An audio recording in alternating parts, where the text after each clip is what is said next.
আমি আনকি শিক্ষকৰ পদোন্নতিৰো প্ৰস্তাৱ দিছোঁ, যাৰ কাৰণে যি শিক্ষকৰ নিযুক্তিৰ সেৱা বিধি থাকে, ছাৰ্ভিচ ৰুল থাকে, এই ছাৰ্ভিচ ৰুলখনক আমি সংশোধন কৰাৰ প্ৰস্তাৱ ৰাখিছিলোঁ। কেবিনেটলৈকে আমি গৈ পাইছিলোঁ, কিন্তু আমাৰ শিক্ষক সংগঠনবিলাকৰো মতামতটো খুবেই গুৰুত্বপূৰ্ণ।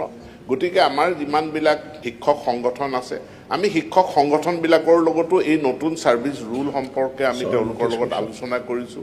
তেওঁলোকৰ মতামত গ্ৰহণ প্ৰক্ৰিয়া আমাৰ সম্পূৰ্ণ হৈছে।